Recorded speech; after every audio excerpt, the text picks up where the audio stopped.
David Peskin.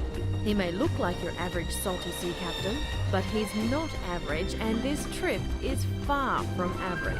We're going to see if we can break the world record, be the first disabled team to sail around Australia, and be the fastest team to sail around Australia. Yeah. Have we got the other hips all showed up? Not yet. They all have varying disabilities, from single and double amputees to polio and spina bifida. These are very visible conditions.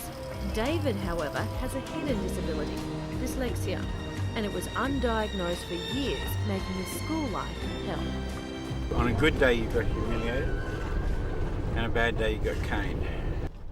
By the time I suppose about my mid-primary days in 4th and 5th class, I was fairly convinced that I was an idiot.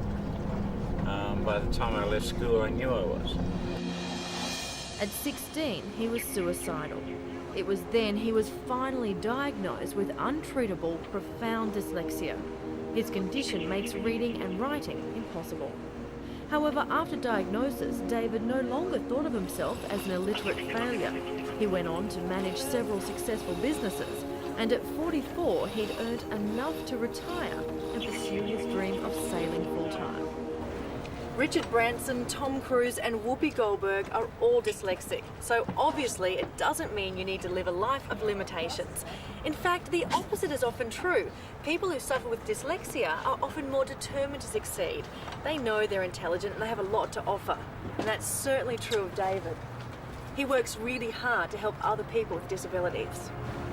David formed Sailors with Disabilities, and today it enables thousands of people with disabilities to experience the sea.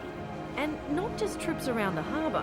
In 1998, David skippered the first disabled crew in the Sydney to Hobart race. David's team, which included an amputee, a blind man and a 12-year-old dyslexic boy, survived the horrific storm and went on to win their category. Thanks for bringing us home, mate. It's about a team of people working together and determination, and in some ways the 98 was a good example of what you can do when everybody works together and does the stuff. David's achievements are so inspirational, his life story is now a book. And no, the irony's not lost on him that he'll never be able to read it. What happens to David is that the words actually move around on the page in front of him. As a child, he used to try and put a ruler underneath lines to keep them still, and even then it wouldn't work. And the difficulty he had was he'd concentrate on individual letters and get to the end of a word finally and find that he'd forgotten what the beginning letters were, so he couldn't keep them in his head. To all intents and purposes, if something's very important, then I have to have it read for me. I can never remember how to spell anything. So I mean, my address, Kookaburra, I can never remember how to spell Kookaburra. You know, it's all those K's and O's and things, you know. Did you ever think that it's something that you do that your dyslexia isn't relevant?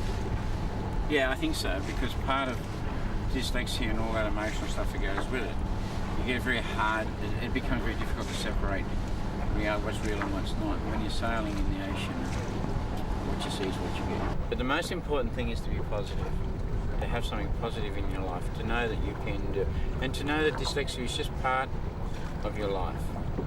If you can, when I was young, dyslexia owned my life. Now I own dyslexia. The quicker you get there, the quicker you're on your way.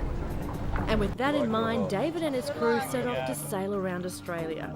The record, set in 1998 by able-bodied sailors, is 44 days. But this crew figures they face challenges every day of their lives, so they're relishing the quest. You know, we can do. Matthew Flinders did it with a cat. Well, we're going to do it with this motley bunch of blokes we've got on board.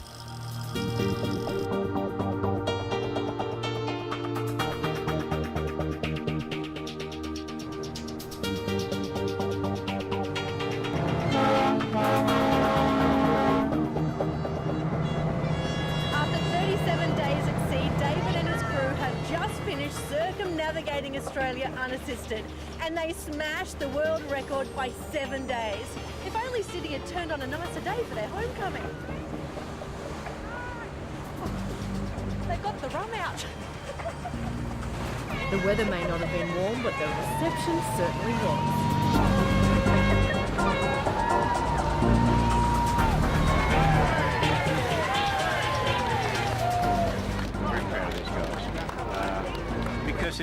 I mean, they take it on. They do living life stuff.